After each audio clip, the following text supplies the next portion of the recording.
ang mga kwento ng pag-ibig, kwento ng buhay at kwento ng pag-asa dito sa Barangay Love Stories. Love Stories.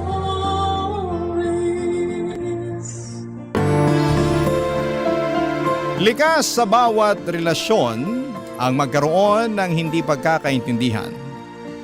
Ikaw kabarangay, ano ang huli ninyong pinagtalunan ng partner mo? Dear Papa Dudut, isang magandang araw po sa inyo at sa lahat ng mga nakikinig sa programa ninyo. Ako nga pala si Felix at sana po ay mapili po ninyo ang sulat ko. No girlfriend since birth po ako.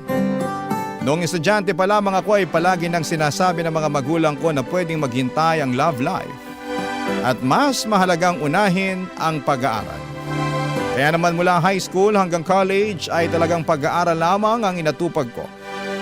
At noong nagkaroon na ako ng trabaho at sarili kong pera, naisip ko ring mag-focus muna sa career at huwag munang pumasok sa isang relasyon. Pero nagbago ang lahat nang makilala ko si Ciara. Magkaiba man kami ng kumpanyang pinagtatrabahuhan, nasa isang building lamang kami kaya madalas kaming nagkakasalubong sa elevator. Doon po nagsimula ang mga simpleng kwentuhan namin. Maganda siya at spoken kaya hindi na rin nakapagtataka kung bakit nagustuhan ko siya. Mula sa simpleng usapan na uwi yon sa pagdidate, hanggang sa kalaunan ay naging kami at nagsimula na rin kaming manirahan sa isang apartment. Masaya ang relasyon namin sa simula, Papa Dudut. Pero habang tumatagal ay may mga napapansin na akong kakaiba sa kanya. Unang beses ko itong napansin noong magkasama kaming sumasakay ng jeep at abala sa paggamit ng cellphone ko, Papa Dudut.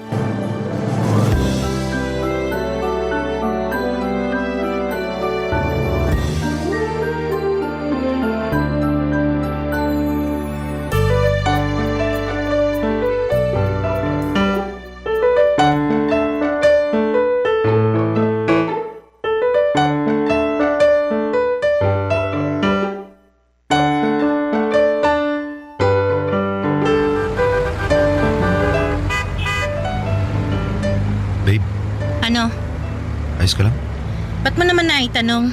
Kasi pansin ko na parang bigla ka natahimik simula na sumakay tayo dito sa jeep. Huwag mo ako intindihin, Felix. Okay lang ako. Sigurado ka ba? Oo nga! Paulit-ulit ka naman eh. Pambihirang traffic to, oo. Babe, konting tiis na lang. Dapat kasi nag-taxi na lang tayo eh. Para at least hindi man lang tayo pagpawisan. Pero di ba napagkasunduan na natin na magko-commute tayo ngayon para mas makatipid? Tipid nga, pero ako naman tong napeperwisyo. Wisit. Sandali nga lang. Ba't ba ako sinusungitan? May problema ka ba? Ay naku, Felix. Imagination mo lang yan.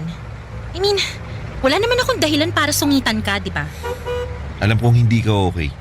Kaya sige na, sabihin mo na sa akin. Ano ba talagang problema mo, ha? May nangyari ba sa trabaho? Huwag mo na ako pag-aksayahan ng panahon, Felix. Ayoko namang makaabala sa'yo, no? Ang mabuti pa, kausapin mo yung kachat mo sa cellphone. Kasi mukhang kanina ka pa abala dyan sa pagsa-cellphone mo eh. Ano? Yan ba dahil na kung ba't ka nagagalit? Congratulations! After 5 years, nahulaan mo rin. Galing mo! Babe naman, hinaan mo nga yung boses mo. Ang daming tao nakakaya. Sa ibang tao nahihiya ka, pero sa akin hindi ka nahihiya. Ano ba, kumalma ka nga lang. Saka puro work-related itong inaasikaso ko sa cellphone ko. Talaga lang ha. Oo nga. Kanina ko pa kaya sinisilip yung cellphone mo? At kanina ko pa napapansin na parang may kachat ka na babae. Ka nga mag-isip ng ganyan. Katrabaho ko yung kausap ko. Ganyan ba ka-importante ang katrabaho mo at kailangan mo siyang i-chat habang magkasama tayo? Ano ka ba? May tinatanong lang sa akin yung tao tungkol sa trabaho. Galing mo magpalusot ha. Pero sorry ka na lang kasi hindi ako tanga gaya ng iniisip mo. Oy, hindi ako nagpapalusot. Ikaw na rin yung may sabi sa akin na kanina mo pa tinitignan tong cellphone ko, di ba? Kaya dapat alam mo rin na wala akong ginagawa na dapat mong ikagalit. Nako, mali ko ba kung kabit mo pala yung katrabaho mo? Uy, ano bang kailangan kong gawin para lang paniwalaan mo ako? Patingin ako ng cellphone mo. Seryoso ka? Mukha ba ako nagbibiro? Ito.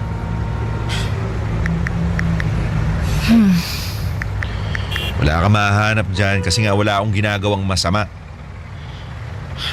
So ano, okay na tayo? Naniniwala ka na ba sa akin? Huy, Oo na.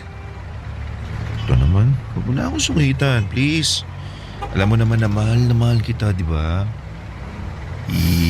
Tatawa na yan. Di ba?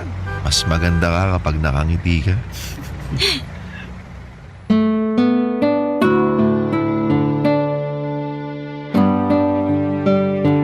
Iyon na siguro ang unang beses na napansin kong may pagkasilosa si Ciara. At aaminin ko na medyo nagulat at nainis ako noong una, Papa Dudut. Pero kalaunan ay naintindihan ko rin siya. Tutok kasi talaga ako sa cellphone habang magkasama kami at alam kong hindi rin maganda sa pakiramdam ng isang tao na parang mas inuuna ang phone kesa sa kanya. Kaya naman simula noon ay pinangako ko sa sarili ko na tuwing magkasama kami sa labas ay babawas-bawasan ko na ang paggamit ng cellphone at ibibigay ko ang buong atensyon ko kay Ciara. Kasi gusto kong maramdaman niya na mahal ko siya at seryoso ako sa relasyon namin. Pero isang araw habang pareho kaming nagse-cellphone ni Ciara sa apartment namin dahil pareho naming day off noon, may napansin akong isang bagay na talagang kinagulat ko. Hindi yon pangkaraniwan at bihirang mangyari. Kaya agad akong kinabahan at nagtaka. At dahil doon ay nilapitan ko si Ciara at ipinakita sa kanya ang napansin ko, Papa Dudut.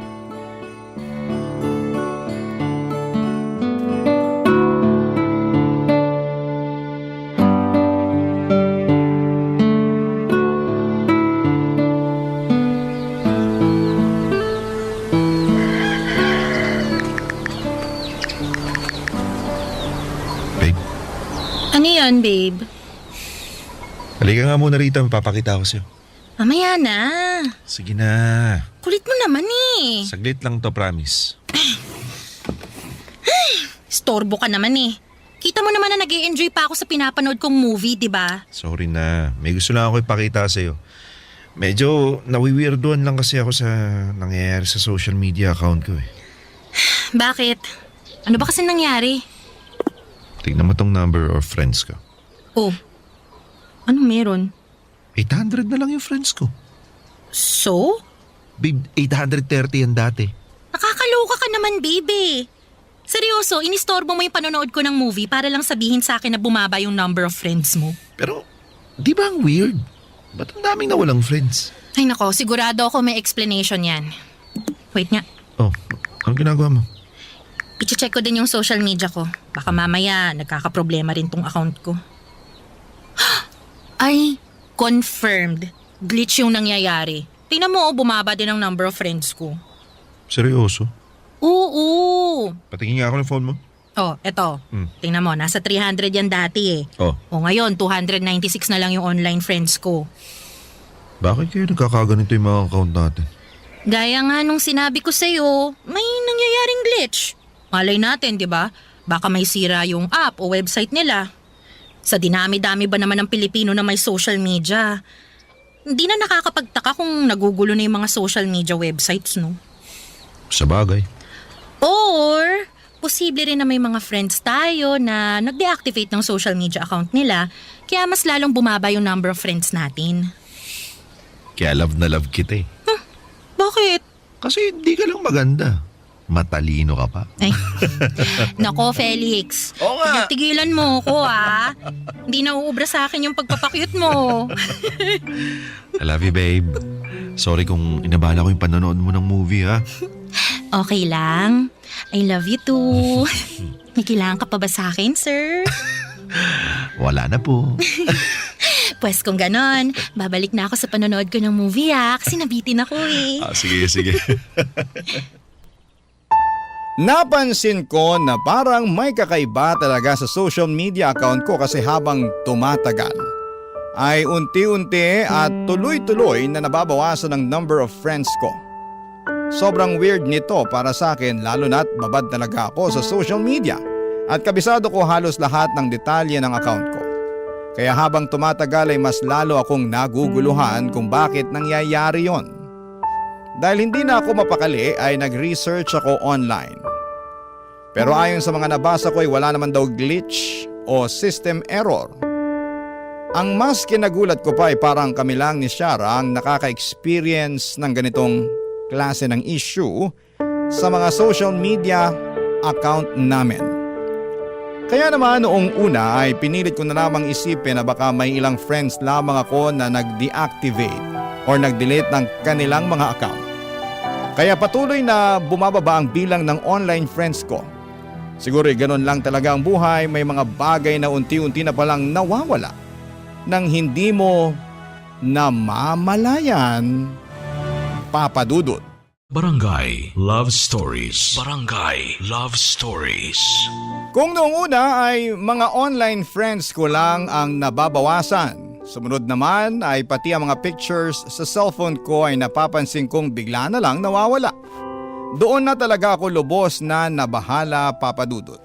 Kasi wala naman akong pinagsabihan ng passcode ko at wala akong maalala na may binura akong picture. Kaya naisip ko na baka may nang-hack na sa cellphone ko. At dahil dito ay minambuti kong palitan ng passcode at passwords ng mga accounts ko para makasigurado na wala nang ibang may access kung sakaling may hacker nga na nakamasid sa cellphone ko. Tinakpan ko na rin ang front camera ng cellphone ko para masiguradong hindi ako makikita ng kung sino man. Pero ang hindi ko lubos na inaasahan ay malalaman ko rin pala ang sagot sa lahat ng kinakatakutan at pinoproblema ko sa mas lalong madaling panahon.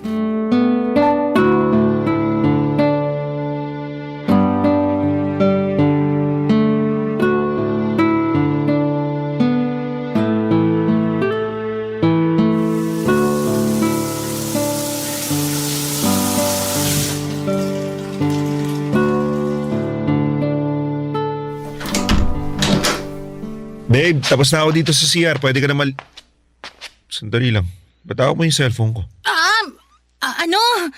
Kasi may tumatawag sa'yo kanina.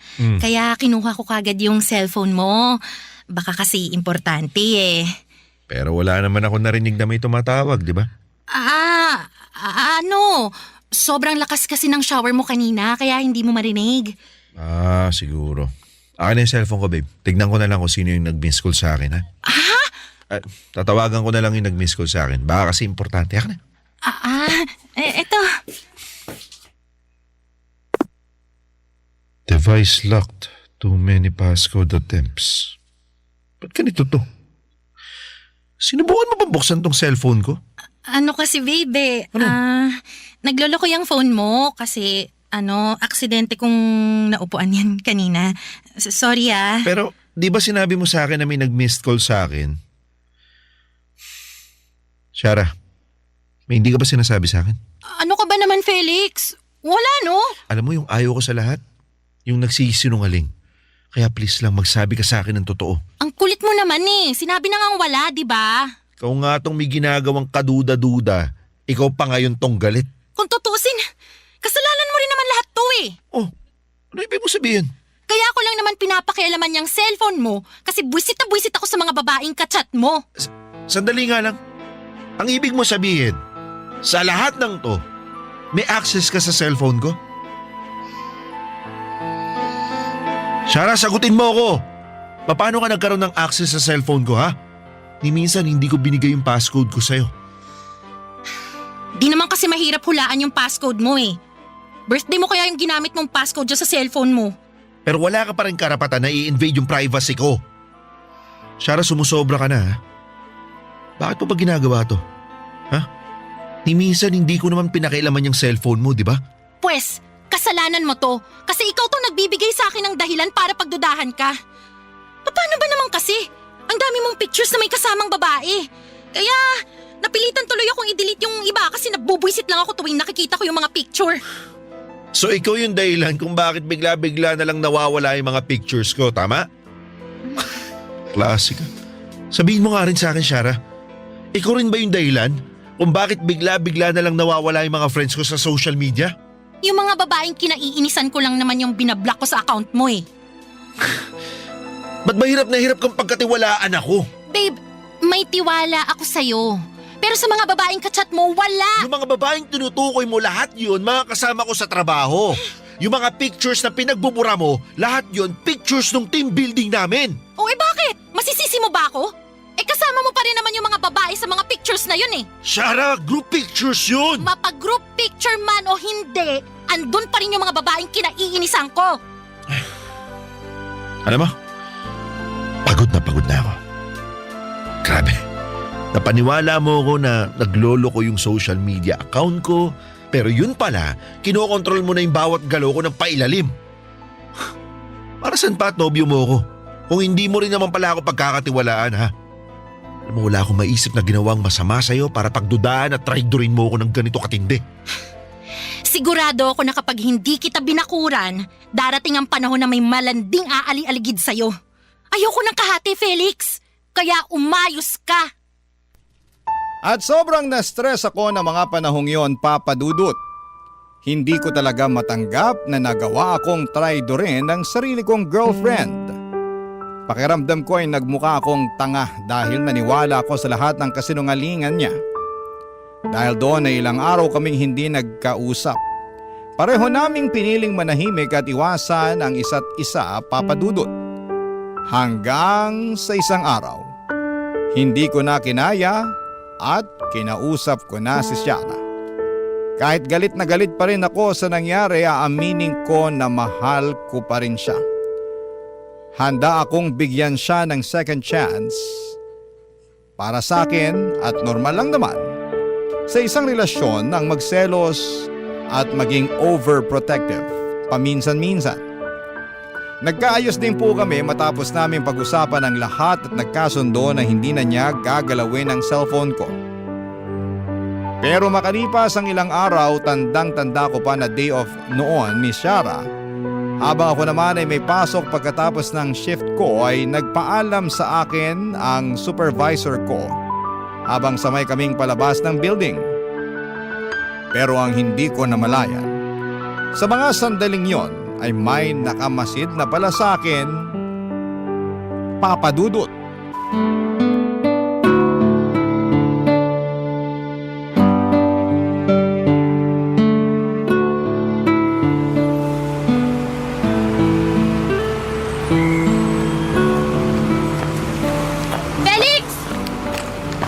Shara? Babe, anong ginagawa mo rito? Huwag mo kong ma-babe ha. Kanina pa ako tawag ng tawag sa'yo, bakit hindi mo sinasagot yung cellphone mo, ha? Sorry, pero nakasilent kasi ito eh. Alam mo, sa totoo lang, gigil na ako dyan sa cellphone mong yan eh. Yung lintik na cellphone na yan ang punot dulo ng mga problema natin. Sandali nga lang. Ba't ba ang init na naman ng dugo mo, ha? Bakit mo pinagdidiskitahan na naman yung cellphone ko? Kasi dyan nakasave lahat ng messages at pictures ng mga babaeng kalandian mo. Ha? Pinuntahan mo ako dito para lang makipag-away? Ano? Please lang, wag ngayon. Katatapos lang ng shift ko. Pagod ako at gusto ko nang umuwi. Hindi ko intensyong makipag-away sa'yo, Felix. Pero sa nakita ko kanina, deserve mo talaga to eh. Ba't mo ako sinampal? Ano naman bang ginawa ko? Ang kapal ng mukha mo para magmaang-maangan. Sino yung babaeng ngiti ng ngiti sa'yo habang papalabas ka ng building, ha? Ano? Sinong babae? Umamin ka na! Kitang-kita ko kayo kanina! Sarah, Diyos ko naman, yung nakita mo kanina habang papalabas ako ng building, supervisor ko yun! Pues hindi ko siya gusto. Pwede ba tigil-tigilan mo muna yung pagiging selosa mo? Wala namang ginagawang masama yung tao! Anong wala? Kung makatingin siya sa'yo, ang lagkit-lagkit. Halata sa mga mata niya na inaakit ka niya. At ikaw naman, nagpapalandi ka rin. Hayop ka, napakalandi mo. Utang na loob, nagkataon lang na sabay kaming lumabas ang supervisor ko. Nagbabay lang yung sa akin. Ano bang masama dun? Bakit? Kapag nagbababay ka ba, kailangan nakangiti at parang nagpapakyut? O so anong gusto mong gawin niya, ha? Sumimangot o umiyak habang nagbababay siya sa akin? Ha? Sarah naman, kakabati lang natin. Ba't mo kailangan sirain yun, ha? Hoy, hindi akong sumisira sa relasyon na to, ha? Ikaw ang dahilan kung bakit ako nagkakaganito. Alam mo, paulit-ulit na lang tayo, ha? Sa totoo lang nakakasakal ka na. Pwes, kung naghahanap ka ng sisisihin, humarap ka sa salamin. Ano pa bang gusto mong gawin ko? Ha? Paano ko mapapatunayan sa'yo na wala akong ginagawang masama? Simple lang. I-block mo yung supervisor mo sa social media. Sarah, mag-isip-isip ka naman. Hindi ko pwedeng gawin yan. Trabaho ko yung nakasalalay rito. Kaya ka magpapalandi sa Bruhildang yon kasi nga naman, trabaho mo yung nakasalalay, tama? Makita mo kami kanina, di ba? Oo. Kung ganon, ba't di mo siya nilapitan tsaka sinugod? Nang sa ganon, matuldo ka na yung paghihinala mo sa akin. Kasi wala namang kabit na aamin sa pagiging kabit niya, di ba? Pero huwag ka mag-alala, Felix. Kasi kapag nakita ko pa kayo na magkasama ng babaeng yon, baka hindi na ako makapagpigil. Kaya wag na wag mo akong susubukan kasi iba ako magalit. Oo, iba ka nga magalit eh. Wala ka rin sa lugar kung magalit. Kung inaakala mo na iiyak lang ako sa isang tabi habang nakikipaglandian ka sa ibang babae, pues nagkakamali ka, Felix. Hindi ako ganong klaseng babae. Kayang-kaya kong makipagbardago lang kapag nararamdaman kong inaagrabyado ko. Naaagrabyado ka pa pala sa ugali mong yan. Oo, bakit? Alam mo, Sarah, hindi na kita kilala. Hindi ka naman ganyan dati. Ano bang nangyari sa'yo? Noong mismong oras din na yon ay napilitan akong i-block sa social media pati ang sarili kong supervisor na wala namang kamalay-malay. Matapos ipablock sa akin ni Shara lahat ng gusto niyang i-block ko. Pumunta ako mag-isa sa isang bar para uminom at kahit papaano'y umaasang maibsan ang pagkainis ko. Kasi pakiramdam ko noon ang relasyon namin ay parang impyernong walang katapusan. Paulit-ulit na lamang kami sa parehong problema at parang wala nang magandang nangyayari sa amin. Kahit alam kong malinis ang intensyon ko at wala akong ginagawang masama, pakiramdam ko ay lagi akong hinahanapan ng butas para magmukhang may kasalanan. Ang hirap sa pakiramdam na pinoproblema mo ang isang bagay na hindi mo naman talaga kasalanan. At ang mas masakit pa. Pag-uwi ko ay sinabi ni Shara na mas mabuti raw na mag-work from home na lamang ako dahil hindi siya kampante tuwing may katrabaho akong babae. Papadudot, mabigat sa loob yung pakiramdam na parang may nagdidikta ng bawat galaw mo. Pero aaminin ko na kahit nahihirapan na ako ay mahal na mahal ko pa rin si Shara. At handa pa rin akong gawin ang lahat para lamang sa babaeng pinakamamahal ko. Barangay Love Stories. Barangay Love Stories. At dahil tanga ako sa pag-ibig, ibinigay ko na kay Shara lahat ng passwords and passcode ko para lamang matigil na siya sa kakaisip ng kung ano-ano tungkol sa akin. Isinantabi ko na ang privacy ko at pati na rin ang mga boundaries ko para lamang mapatahimik siya at maiwasan na ang mga away namin. Sa totoo lang, papadudot, ay naging effective naman yon. Simula noong nagkaroon na si Shara ng access sa lahat ng accounts ko at gadgets ko ay humupa na ang pagtatalo namin. Hanggang sa isang araw ay tinawagan ako ng mga pinsan ko at sinabi nilang may family reunion daw kami sa Marinduque. Dahil matagal na ring gustong makita ang mga taong ito, abay naging malaking bahagi sila ng buhay ko kaya naman hindi na ako nagdalawang isip na agad akong umoo sa kanilang imbitasyon. Papadudot.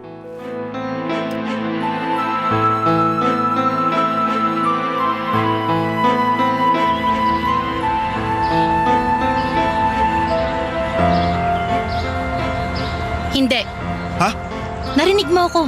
Hindi ako papayag, Felix. Bakit naman? Family reunion yun. Alam ko. Kung tutuusin, dapat nga hindi ako nagpapaalam sa'yo eh. Sige, subukan mo lang talaga pumunta doon. At pinapangako ko sa'yo na pagbalik mo dito ng apartment, sunog na lahat ng gamit mo. Baka nga pati itong buong apartment sunugin ko na rin. Teka, kung magsalita ng ganyan. Huwag mo akong susubukan. Alam mo kung paano ako magalit. Bigyan mo nga ako ng isang malaking dahilan.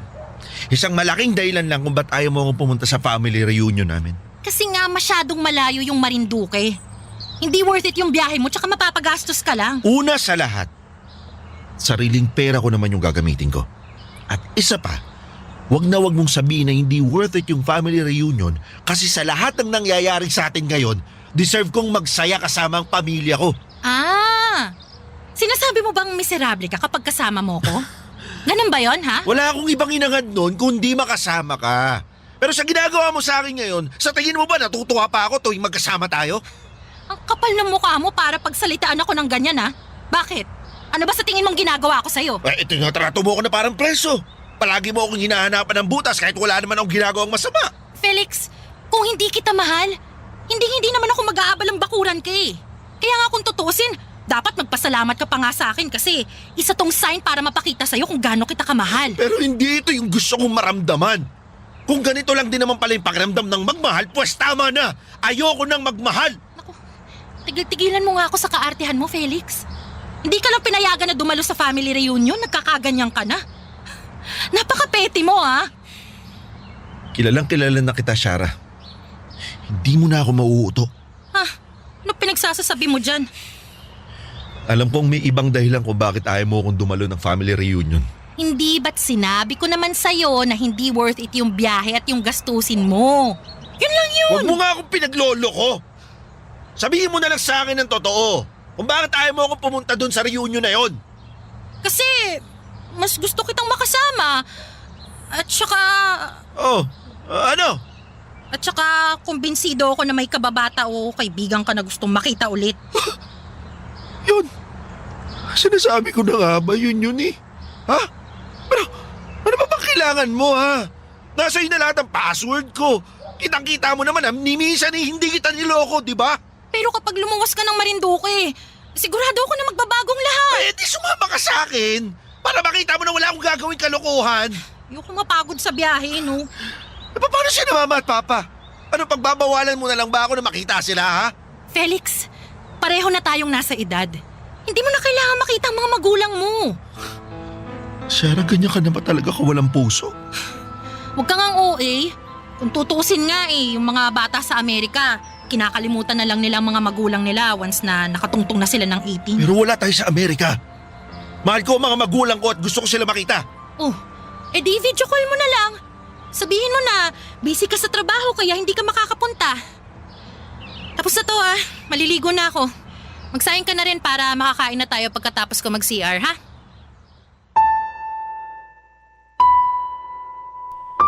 Papadudot para kung binagsakan ng isang napakadilim na ulap noong umangal si Shara sa plano ko makipagkita sa mga magulang ko. Kung tutuusin ay pwede naman talaga akong dumalo sa family reunion pero natakot ako na baka may gawin siya sa apartment kapag umalis ako at nagalit siya. Dahil doon ay napagpasyahan kong huwag na munang pumunta sa reunion. At habang tumatagal ay palagi nang nakamasid si Shara sa lahat ng ginagawa ko at unti-unti na ring nawawala ang privacy ko. Para akong nakakulong sa isang relasyon na hindi ko na maintindihan na parang bawat galaw ko ay may kapalit na duda at tanong. At ang pinakamasaklap, yung dating sweet at malambing na babae ay unti-unti nang napapalitan ng isang masungit, mainitin ang ulo, bastos at walang preno ang bibig. Lalo na kapag nakagagawa ako ng mga pagkakamali na kung tutuusin ay pwede naman niyang palagpasin, papadudot.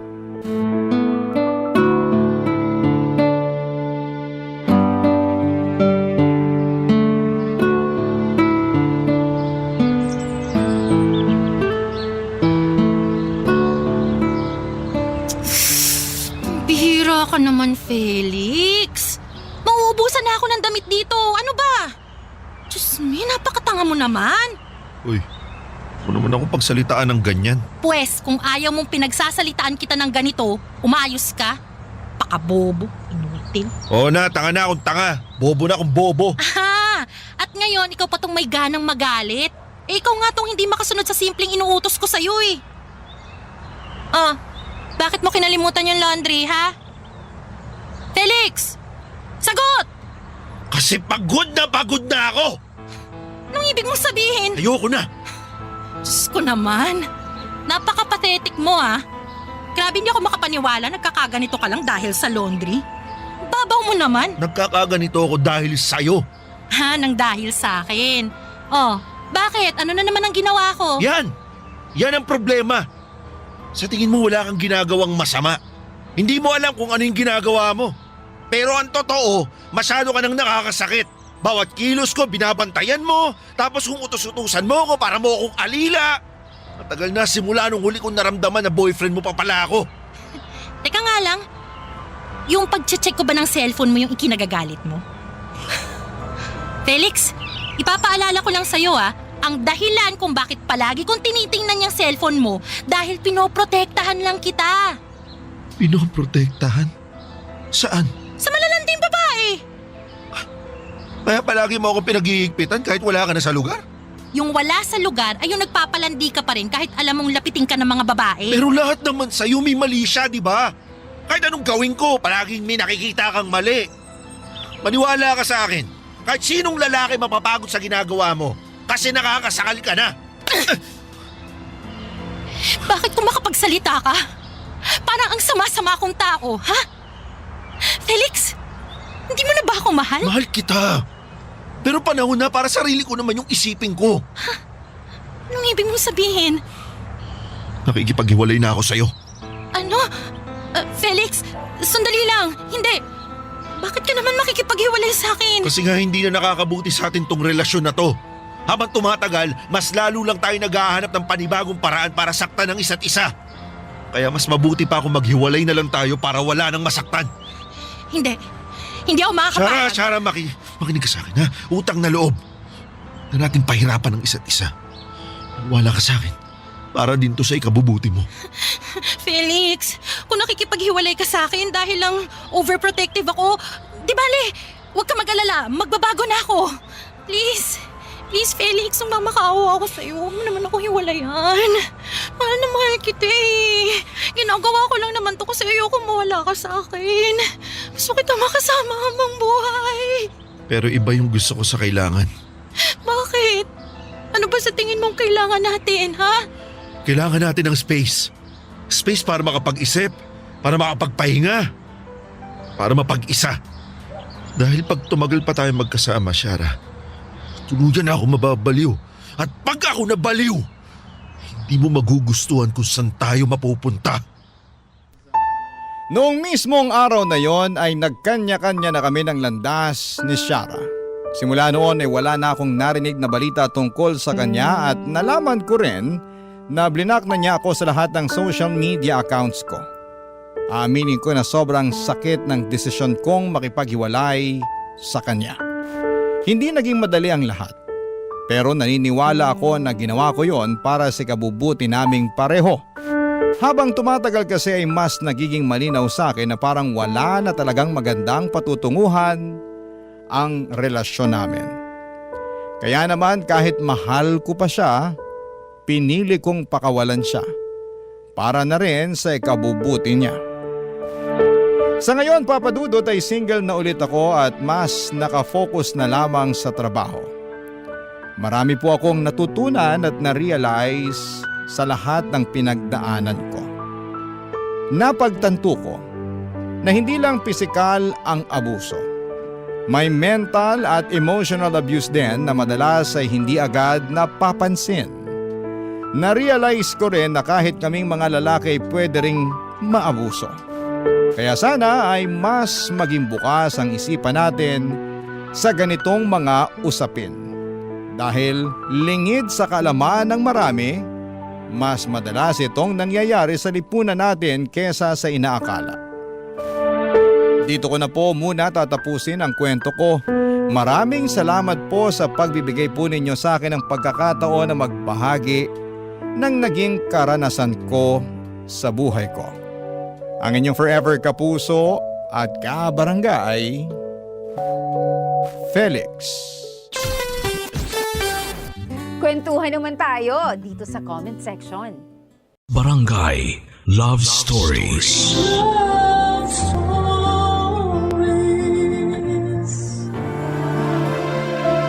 May mga taong unang pag-ibig pa lamang ay nahanap na ang taong mamahalin nila at mamahalin sila. May mga tao naman na nakakailang beses mo nang umibig bago mahanap ang talagang para sa kanila. Ikaw, kapuso, kung hindi maganda ang unang pag-ibig mo, matatakot ka na bang umibig muli? Dear Papa Dudut, kumusta po kayo at ang inyong mga tagapakinig? Ako po si Loderico pero tawagin niyo na lamang po ako sa pangalang Lou. 27 years old na sa kasalukuyan pero ang ikikwento ko po ay 2 taong ko ding itinago sa baul. Dahil po nai-inspire ako sa mga kwentong napapakinggan ko ay naisip ko na i-share din ang istorya ko at baka may mapulot din sila sa akin. Taga-probinsya po ako, may mga ari-arian po kami sa probinsya na iniwan ng tatay ko. Pero na-stress po ako dahil sa away sa hatian ng parte ng mga iba't ibang kamag-anak doon. Kaya para makalayo sa gulo ay umalis ako sa amin. Maghihintay na lamang ako kung ano ang magiging desisyon sa pagpaparte ng mga ari-arian. Sa Maynila po ako nagpunta, medyo mahirap maghanap ng trabaho. Kaya kung ano-ano ang mga tinanggap kong trabaho. Sa ngayon ay isa po akong security guard ng isang condominium sa Quezon City. Hindi naman po sa pagyayabang pero marami po akong mga experiences sa pagkatuwa nila sa akin dahil sa 2 dahilan. Kasi lagi nilang sinasabi na gwapo ako. Bakit hindi daw ako mag-artista? Sinasabi ko na lamang po na mahiyain ako. Hindi sila naniniwala na mahiyain ako kasi ang pangalawang dahilan po kaya maraming natutuwa sa akin ay dahil sa pagiging palabati ko sa kanila, sa lahat ng tao sa kondo. Tinutulungan ko sila kapag kailangan nila ng tulong sa pagbubuhat o kahit ano pa. Mabait naman po ang kasama ko kaya ayos lang sa kanya pag-iiwanan ko siyang mag-isa. Kasi nga ay may tutulungan ako na bubuhatin. Pero papadudot bukal po sa loob ko ang ginagawa kong pagtulong sa kanila. Nahihiya nga po ako kapag inaabutan nila ako ng pera. Pero para naman po sa ikakapanatag ng loob ko kapag inaabutan po ako ay hinahati ko na lamang at ibinibigay ang kalahati sa kasama ko. Kaya pati mga katrabaho ko ay maganda rin po ang samahan namin. Well, maliban po sa head ng security, masyado po siyang madaming laging napapansin. Pero ang catch po ay hindi naman siya madalas lumalabas sa opisina niya. Anyway, hayaan na lang natin muna siya. Mabalik po ako. Ayun nga po maganda ang relasyon ko sa lahat ng nakatira sa kondominyo. Kahit madami silang nakatira doon ay kilala ko silang lahat. Opo, Papa Dudut. Kilala ko sila maliban sa isang babae na palaging nakasuot ng shades. At sa asawa niya na kahit kailan at kahit batiin ko ay hindi man lang ngumingiti. Ang malala po ay hindi man lang siya tumitingin. Parang hangin lang ang lahat ng nakakasalubong nila. Sinabi ko nga po sa sarili ko na sana magkaproblema sila sa kondo at ako lang ang nandito para sila na mismo ang lalapit sa akin para humingi ng tulong. Pero parang masama po ata yung iniisip ko kaya minawi ko na lamang din po. Dahil nga po sa sila lang ang kakaiba kaya ang dami kong naiisip. Kaya sinabi ko sa sarili ko na bakit hindi ko simula na kausapin para naman sumagot na ginawa ko naman po, Papa Dudut.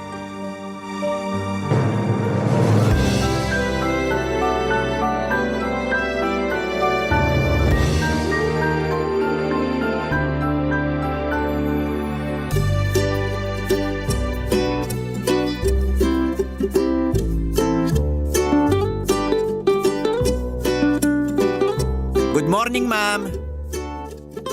Ma'am, ang ganda ng morning, no? Ma'am, may maitutulong po ba ako sa inyo? Wala. Salamat! Ano? Salamat, ma'am. Anong sinasabi mo dyan? Salamat! At sa tinagal-tagal na nakikita ko kayo, napatunayan ko na nakakapagsalita pala kayo. Nangiinsulto ka ba? Ay hindi, ma'am. Kasi naman po kahit kailan hindi ko nadinig ang boses nyo. Ngayon lang. Bakit kailangan mong madinig ang boses ko? Sayang kasi ma'am. Ano? Ayan po, ang ganda pala ng boses nyo. Tapos hindi nyo pinaparinig sa iba. Alam mo, kung wala naman akong importanteng sasabihin, hindi na lang ako magsasalita. Sana ikaw din. Ay, ganyan din po ako. Inaasar mo ba ako? Po? Bakit po? Ewan, sige na, iwan mo na ako. Hihintayin ko lang yung partner ko. Samahan ko na po kayo. Ano? Pwede ba bumalik ka na sa trabaho mo? Yes ma'am. Dito nga po ang trabaho ko. At dito po ang pwesto ko. E di ako na lang lalayo. Wag na ma'am. At baka kung mapano pa kayo dyan sa labas. Sige po. Lalayo na lang po ako ng 2 hakbang para hindi ako malapit sa inyo. Nangaasar ka ba talaga? Hindi po. Pwes, wag mo na lang akong kausapin. Baka makita pa ng partner ko, seloso yun. Hindi naman po niya siguro paghihinalaan ng isang sikyulang na katulad ko. Huwag ka nga madrama dyan. May pasikyo lang ka pang nalalaman dyan. Basta wag mo na lang akong kausapin. Sige po. Salamat. You're welcome ma'am. Pwede ba? Sabing wag mo na akong kausapin eh. Nag-welcome lang naman po ako sa pasasalamat nyo. Oh, okay na. Kaya pwede, wag mo na akong kausapin? Sige po. Pasensya na po. Ay, salamat. You're welcome ma'am. Ang kulit mo. Ay sorry po. Napasagot lang ako. Sige po. Lalayo na po ako ng 2 hakbang. Ay, ma'am. Bago po pala ako tumahimik, nakalimutan ko po magpakilala. Ako po si Lou. Basta pag may kailangan po kayo, sabihan nyo lang ako. Oo na, sige na. Ma'am, mga unfair po. Ano? Anong unfair? Kayo. Ano bang sinasabi mo na naman? Kasi nagpakilala ako tapos kayo hindi nagpakilala. Bakit ba? Hindi naman ako nag-a-apply ng trabaho sa'yo. Very funny, ma'am. Pwede ba? Hindi nakakatawa ang sinabi ko. Sinasarcastic kita. Okay lang po yun, ma'am. Monique, Ma'am Monique. Ang ganda naman po pala ng pangalan nyo. Bakit ayaw nyong sabihin? ewan ko sa'yo. Pati ako nagiging gullible dahil sa'yo. Ma'am, Ano na naman? may itatanong po sana ako sa inyo. Kanina ka pa nagtatanong dyan.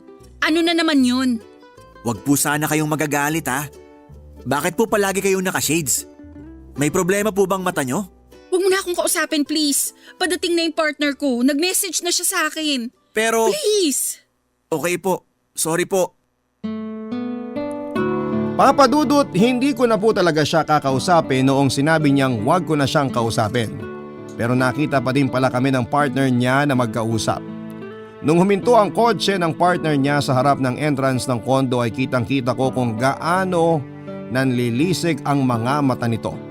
Kasi bumaba ito sa kotse at tumayo sa tabi ng driver's seat. Hindi niya man lang pinagbuksan ng pinto si Ma'am Monique at sa halip nga po ay yung matalas na tingin niya ang sumalubong kay Ma'am Monique. At kahit na hindi nagsasalita ay kitang-kita ko kay Ma'am Monique ang takot. Parang nanginginig siya kasi nahirapan siyang buksan ang pinto. Si Ma'am Monique naman ay parang kawayan na nakayuko. Kahit naglalakad ay nakatingin sa sahig na walang lingon. Hindi siya nakatingin pero halatang ramdam na ramdam niya ang matalas na titig ng partner niya.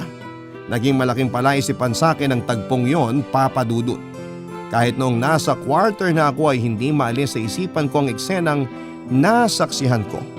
Hindi ko alam kung bakit parang naging masyado naman akong interesante sa nangyayari. Kaya buong magdamag kong pinag-isipan kung paano ko malalaman. Kaya hindi ako nagsayang ng panahon. Kinabukasan mismo ay inabangan ko si Ma'am Monique, Papa Dudut.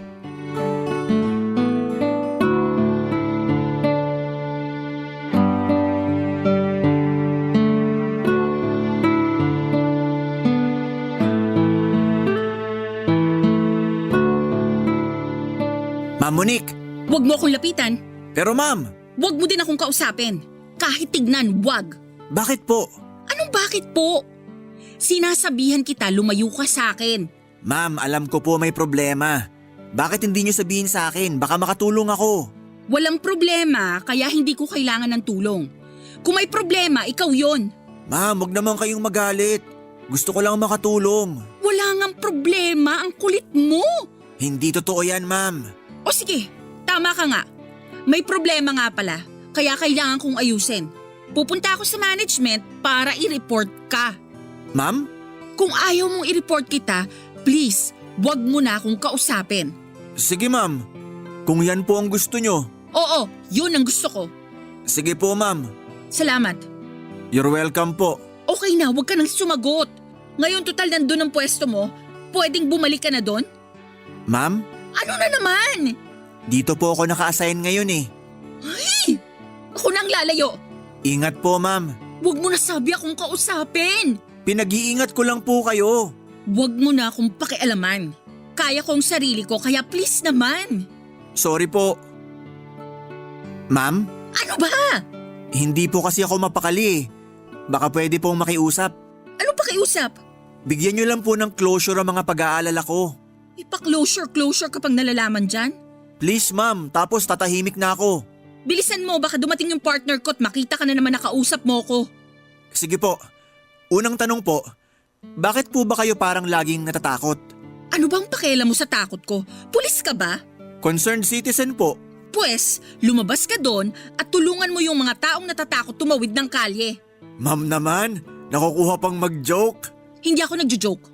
Ewan, ang hirap mong kausap. Ma'am, Ano? bakit po ba hindi ako pwedeng makipag-usap sa inyo? Para sa ikatatahimik ng kalooban mo ha? Hindi lang ikaw ang ayaw kong kausapin. Marami. Lahat? Oo, lahat. Oh, masaya ka na? Bakit po? Simple lang. Ayoko makipag-usap. Ano nakakapagtaka doon? Hindi ako naniniwala. At bakit? Kasi kung ayaw nyo makipag-usap kahit kanino, bakit kinakausap nyo ako? Kasi makulit ka. Sige po, iisipin ko na lang na totoo ang sinasabi nyo. Pero huling tanong po, bakit nga po kayo laging naka-shades? Pati ba shades ko papakialaman mo? Dati po kasi hindi kayo nagsasalita, pero napatunayan ko na hindi kayo pipi. Kung naka-shades kayo, sigurado naman ako na may paningin kayo kasi kaya nyo maglakad mag-isa ng walang kasama o walang walking stick. So ano pong dahilan ng shades? Gusto kong pumorma. May mali ba doon? Wala po. O ngayong nasagot ko na yung tanong mo, yan na ang huling pakikipag-usap ko sa'yo. Kaya pwede, wag mo na din akong kakausapin? Sige po.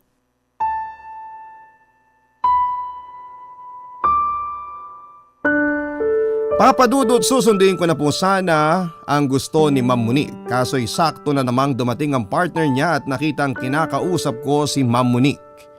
Nakita ko na naman yung hilakbod sa mukha ni Ma'am Monique nang makita niya ang partner niya.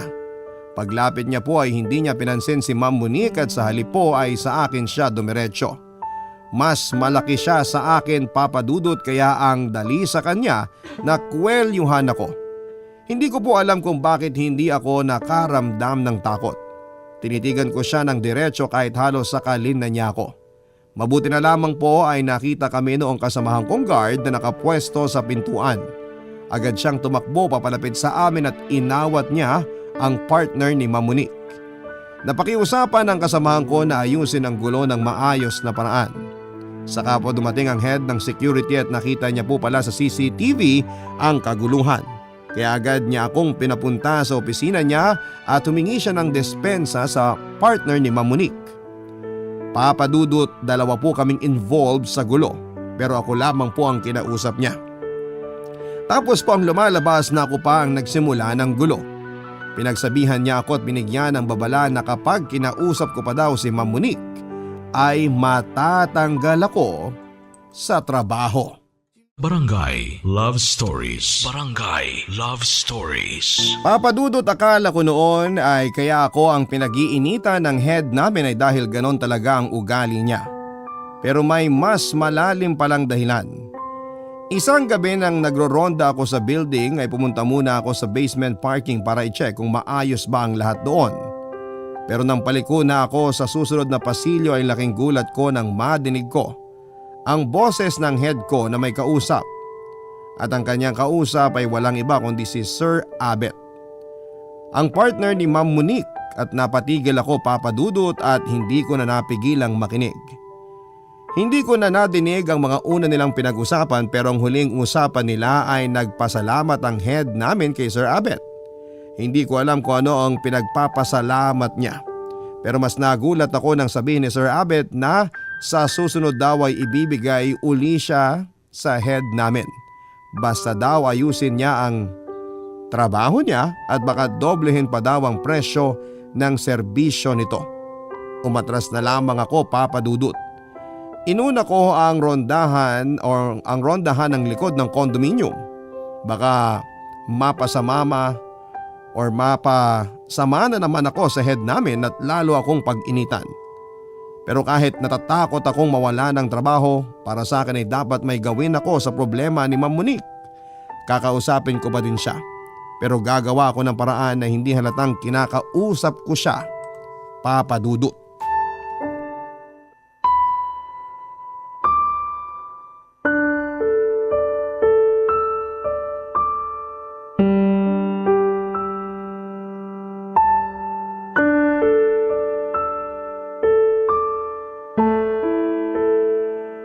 Ma'am, wag na lang po kayong tumingin. Ha? Ako ba? Yes ma'am, wag po kayong tumingin. Gusto ko lang kayong makausap. Hindi ka pa ba titigil? Hindi ka ba nadala sa nangyari? Ma'am, pasensya na. Hindi po ako pakialamerong tao. Pero kasi nagigilty po ako sa nalaman ko. Kung hindi ako kikilos, hindi ako patatahimikin na konsensya ko. Nakita mo naman yung nangyari, madadamay ka. Wala na po akong pakialam ma'am. Basta kailangan may gawin ako. Pangarap mo bang magpatayo ng rebulto? Rebulto po? Oo, rebulto mo. Parang pangarap mong maging bayani eh. Hindi naman po. Bilang tao po kasi dapat lang na tumulong ako pag may maling nangyayari sa kapwa ko. May hangganan ng pagtulong. Nakita mo naman si Abet. Muntik ka na niyang saktan kaya wag mong hintayin na matuloy niya ang pananakit niya sa'yo. May laban naman ako pag sinaktan niya ako. May laban? Sa laki ni Abet, wala kang laban. Sa batas po meron akong laban. Ganon din kayo. Lou, Bakit po? wag mo nang idamay ang sarili mo. Wag mong guluhin ang buhay mo. Bakit po ma'am? Ano po ba si Sir Abet? Wag mo na siyang intindihin. Yang sarili mo na lang ang isipin mo. Wag ka nang pumasok sa gulo. Ma'am, wag sana kayong magagalit. May itatanong lang po sana ako. Ano yun? Mahal niyo po ba si Sir Abet? Ibig po ba sabihin ng pananahimik niyo? Hindi. Hindi. So ano po? Mahal ko siya. Siya lang ang dumamay sa akin nung panahong kailangan ko ng makakasama. Pero hindi po yun sapat na dahilan para takutin niya kayo. Pinoprotektahan niya lang ako. Saan po? Safe naman kayo dito. Bakit kailangan niya kayong takutin? Hindi ko alam paano ipapaliwanag eh. Nakikinig po ako. Sandali nga. Ma'am, huwag kayong humarap sa akin. Baka dumating ang partner niyo, makita magkausap tayo. Huwag mo na nga kasi akong kausapin. Para hindi niya nakikitang magkausap tayo. Sige ma'am, pero pag kailangan niyo ng tulong… Hindi nga. Wala akong tulong na kailangan. Malay niyo naman. Bakit ba parang gusto mong magkaproblema ako? Para makahinga ako ng tulong? Hindi naman po. Baka lang naman. Teka, ganito na lang. Sumaayos na tayo. Hindi mo na ako kakausapin at hindi mo na ako pakikialaman. Paano po kung tungkol dito sa kondo? Ang kulit mo! Ma'am, Ano na naman? huwag kayong tumingin sa akin. Dapat hindi tayo magkausap.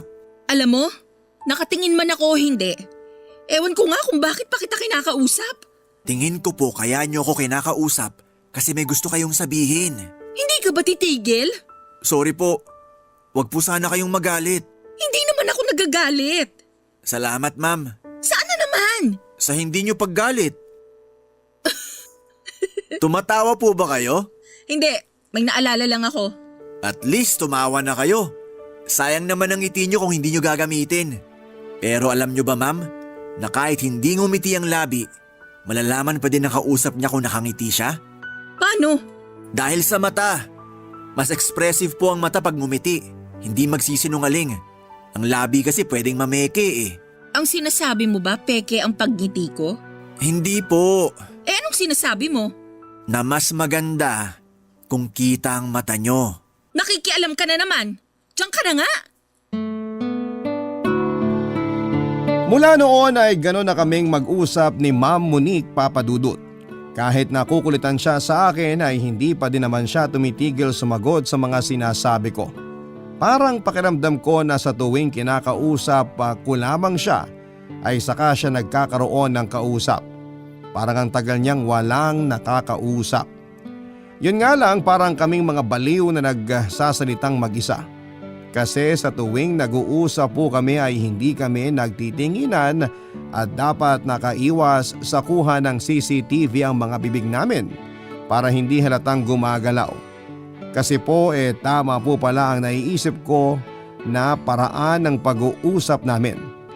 Dahil nga po sa nalaman ko na ang security head namin ay palaging pinapanood ang CCTV kung nasaan man si Ma'am Monique.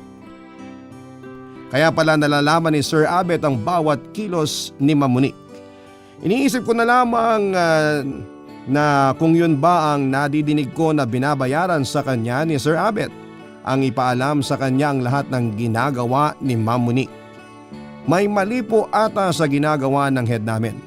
Alam kong pwede niya naman pong ipapanood ang footages pero ang alam ko ay kung emergency lamang. Saka ang ginagawa ng head namin ay pag-i-espiya na sa mga pribadong buhay ni Ma'am Monique. Kaya mula noon ay nag-isip ako ng paraan kung paano ko maibubunyag ang mga maling nangyayari sa condominium.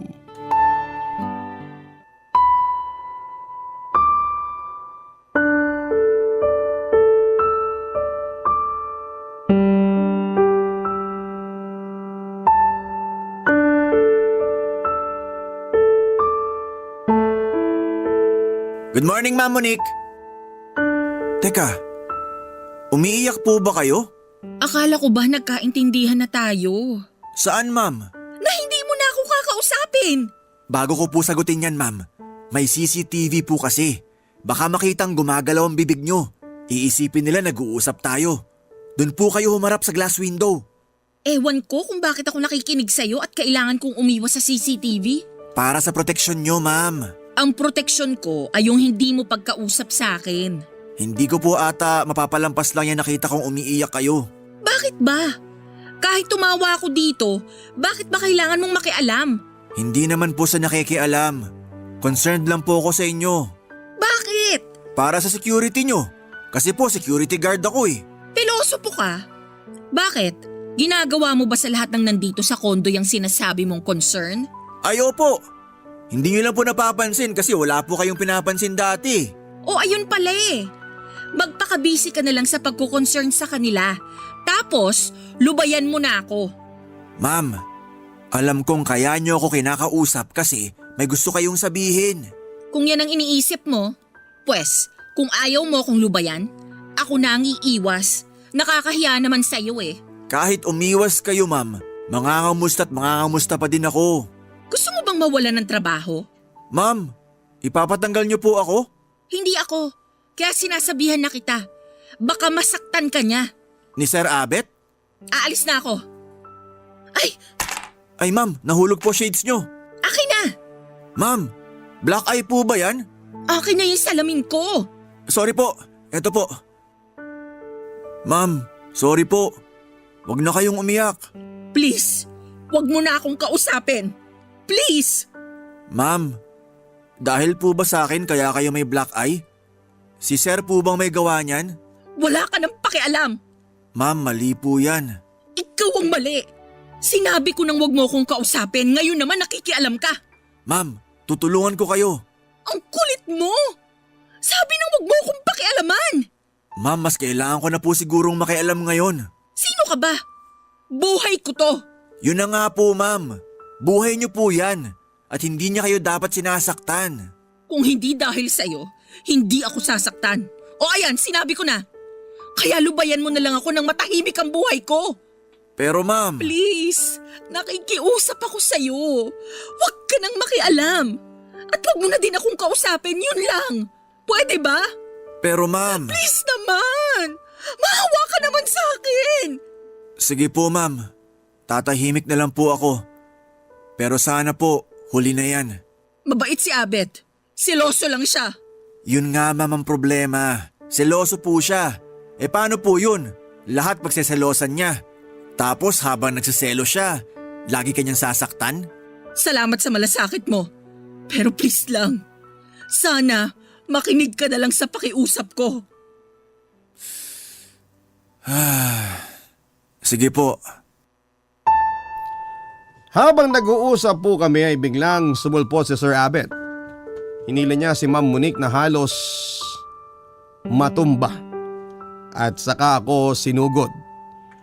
Tinulak niya ako kaya natumba ako sa sahig. Pinagbantaan niya ako, Papa Dudut, na papaalisin sa trabaho ko. Pero hindi ako nagpasinda kaya sinabi ko na alam ko ang ginagawa niya kay Ma'am Monique. Pero hindi siya natinag at muli akong hinila mula sa kuwelyo at sinilyan niya ako sa isang pader. Inulit niya ang pagbabanta pero mas bayolente na ang pagbabanta niya dahil gugulpihin niya daw ako hanggang sa malumpo. Sa kanya ako muling itinulak kaya bumagsak ako sa may sahig. Nakita ko ng kaladkarin niya si Ma'am Monique papunta sa elevator. Hindi na ako nakahabol dahil nahirapan akong tumayo. Nalaman ko na kaya pala nalaman ni Sir Abet na magkausap kami ni Ma'am Monique dahil agad itong itinawag sa kanya ng head security namin, Papa Dudut. Barangay Love Stories. Barangay Love Stories. Nalaman ko na ang head namin ang tumawag kay Sir Abet para i-report na kinakausap ko si Ma'am Monique. Kasi noong mismong araw na yon ay hiningi ko ang footage ng pananakit sa akin ni Sir Abet para meron akong ebidensya pero wala na daw ito. Binuran daw ng head namin kasi mapupuno na raw ang memory ng recorder. Hindi ako makapaniwala sa ginawa niya, Papa Dudut. Pero paano ko ba lalabanan ang mga maling nangyayari? Kailangan ko ng konkretong pruweba. Matapos yon, Papa Dudut, alam mo ba na ako pa ang pinagsabihan ng head namin na isang mali na lang daw ay siya na ang magpapaalis sa akin. Kahit na walang complaint galing sa residente ay kayang-kaya niya daw na gawin yon. Lalo akong nanlambot dahil hawak nila lahat ng baraha ko. Pero kahit na ganoon ay hindi ako basta-basta susuko. Paalis na sana ako nang mapansin ko sa monitor ng CCTV mula sa basement parking na nandun pala si Ma'am Monique at si Sir Abet at kitang-kita ko ang nangyayari. Binuntaw ni Sir Abet si Ma'am Monique. Pagkakita ko noon ay tumakbo kaagad ako sa basement. Sinagawan pa ako ng head namin pero hindi ko na pinansin, Papa Dudut.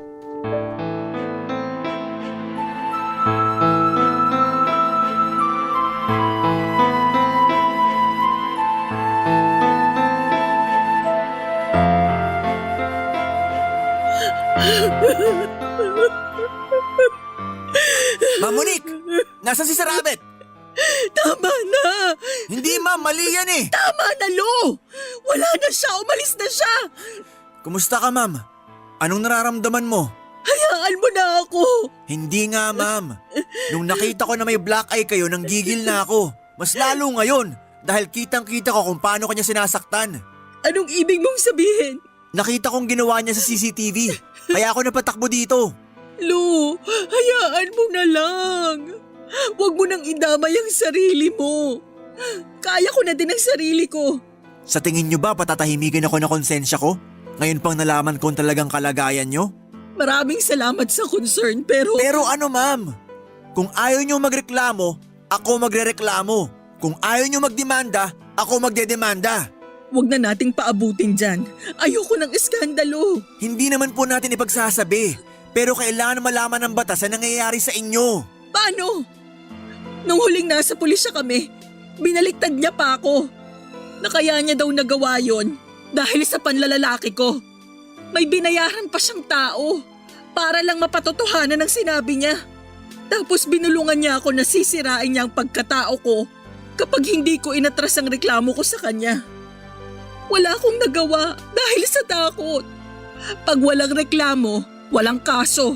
Wala naman akong ebidensya eh. Pero siya, merong nabayaran. Ako nang bahala. May makukuha akong ebidensya. Paano? Ako na pong bahala. Basta magtiwala lang kayo sa akin. Di ko alam. Ma'am, huwag kayong matakot. Natatakot din ako pero kailangan paglabanan. Kung wala tayong gagawin, sigurado magpapatuloy ang pananakit niya sa inyo. Baka hindi lang dun matapos yun. Kaya wag na nating paambutin pa dun. Matagal ko nang gustong umalis.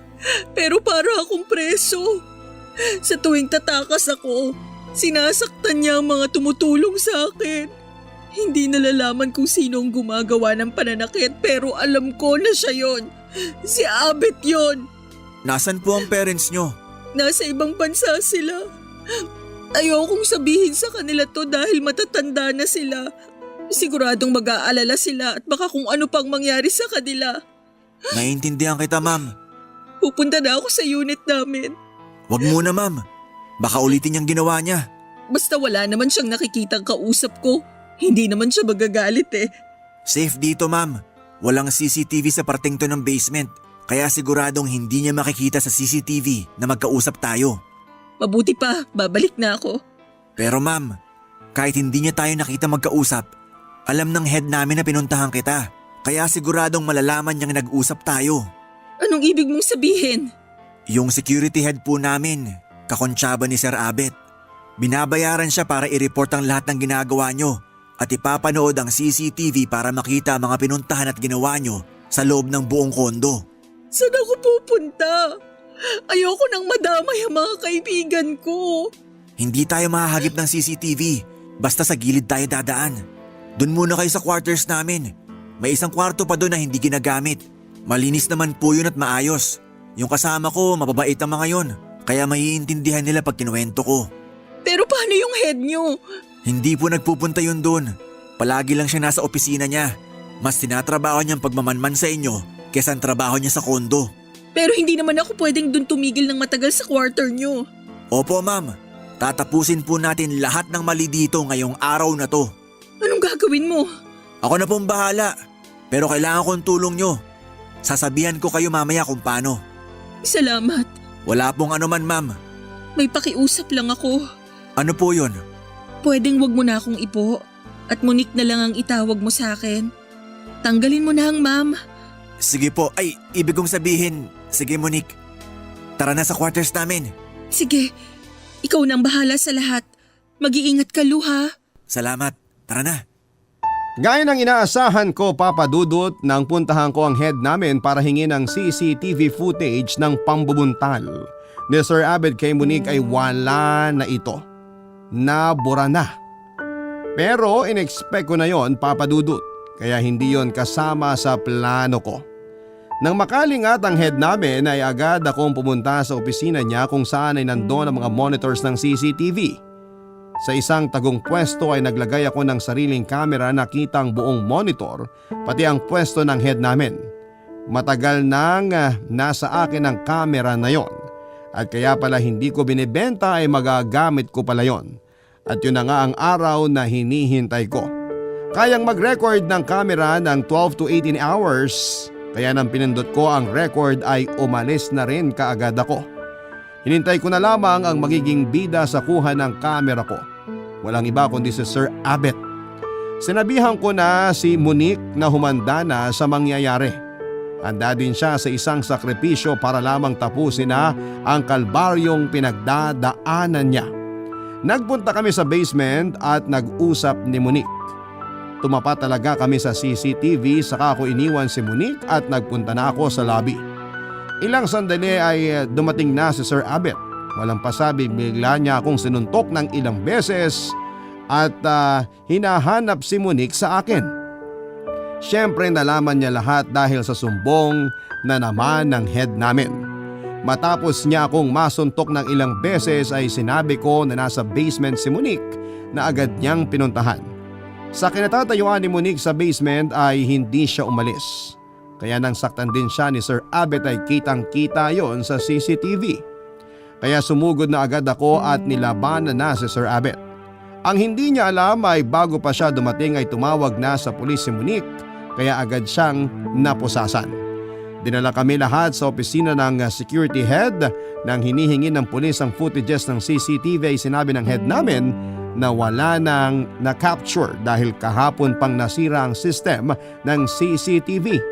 Pero nang sabihin ko na okay lang dahil may sarili naman akong kuha ay saka ko kinuha ang tinatago kong kamera at ibinigay sa mga pulis.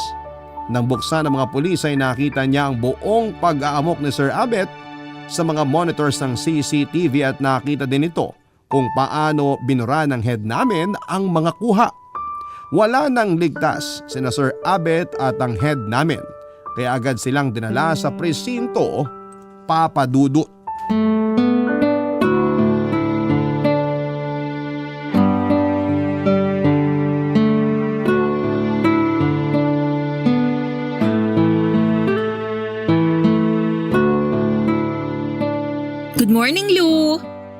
Inunahan mo naman ako.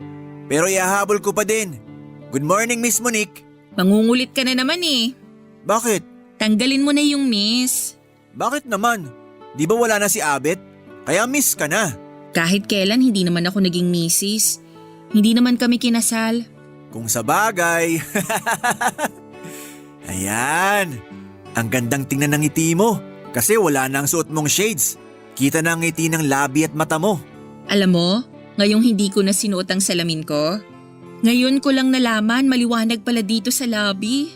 Sandali. Bakit ang bilis gumaling ng pasa at black eye mo? Magic! Magic? Oo, magic ng makeup. Kaya ayan, naitago niya ang black eye ko. Wow! Buti pa ang babae pwede mag-makeup kaya pwedeng itago ng makeup ang black eye. Bakit? Pwede naman mag-makeup ang lalaki ah. Hindi na uso yung paglalaki nag-makeup, bading na. Kahit sino ngayon nagme-makeup na. Sige, bibili ako ng makeup para maitago ko tong black eye ko. Kasi gusto ko nang i-record ang kwento kung bakit ako may black eye eh. Lahat ng nakatira dito pag nakikita ako, nagtatanong. Mr. Congeniality ka kasi eh. Hindi naman. Best in talent lang. Huwag ka nang bumili ng makeup. Meron ako, ang dami. Hindi ko naman nagagamit lahat kasi ayaw ni Abet na nagme-makeup ako dati. Oo nga eh. Sa laki ng shades mo dati, halos matakpan na ang buong mukha mo para lang maitago ang black eye. Oo, saka masakit lagyan ng makeup yung pasa ko noon. Eh bakit ngayon okay na? Di ko nga alam. Siguro dahil sa saya na din. Kaya mas nanaig yung saya kaysa sa sakit. Nice! Ang ganda nun! Kaya mula ngayon, dapat masaya ka na. Oo, salamat sa'yo. You're welcome! Ayan na naman yung you're welcome mo. Anyway, kumusta ang trabaho mo? Okay naman. Eto, security guard pa din. Pero bago na ang head namin. Mas ginagawa na niya ng tama ang trabaho niya. Kaya gumaan na din ang trabaho namin. Salamat naman. May itatanong sana ako. Ano yun? Ngayong wala na si Abet sa buhay mo, aalis ka na ba dito sa kondo? Hindi ah. Sa akin ang unit na yun at hindi kay Abet. Ah, talaga? Magandang balita pala yan. Oo, kaya araw-araw ka pa din may makukulit. Makulit ba ako? Ay hindi. Sige na nga. Mula ngayon, hindi na ako mangungulit. Uy, biro lang ito naman. Hindi, totoo. Hindi na ako mangungulit. Biro nga lang, ang kulit mo naman. Nakakatuwang tumatawa ka na. Pero grabe pala talagang ginawang pagkokontrol sa'yo ni Abet, no? Pati sarili mong pag-aari parang inangkin niya din. Oo, pero hindi na ulit mangyayari yon.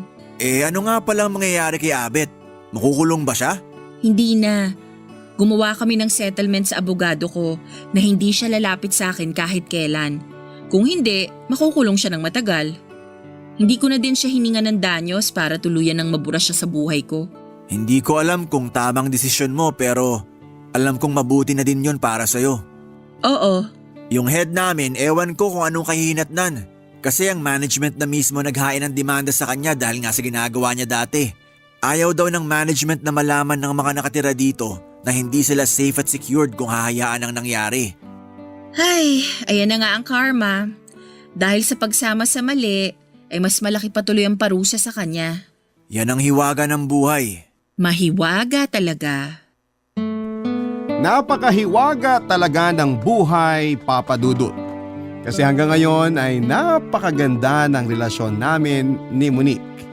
Dahil ang relasyon namin ay hindi na lamang bilang boss at security guard kundi relasyong mas matamis na.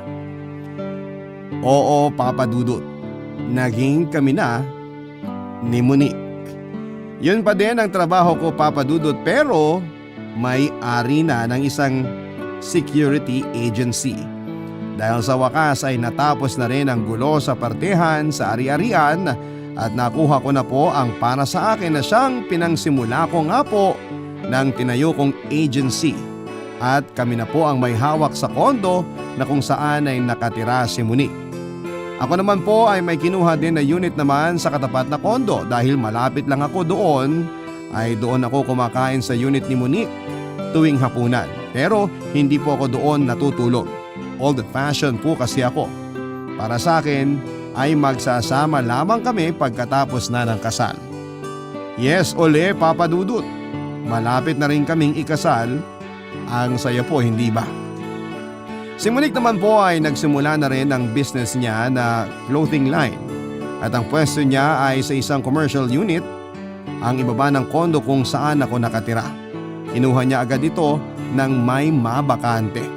Pero bago ako matapos ay gusto ko lang pong ihabol ang isang kwento, Papa Dudut, kung bakit ba ako masyadong na-attach sa problema ni Monique.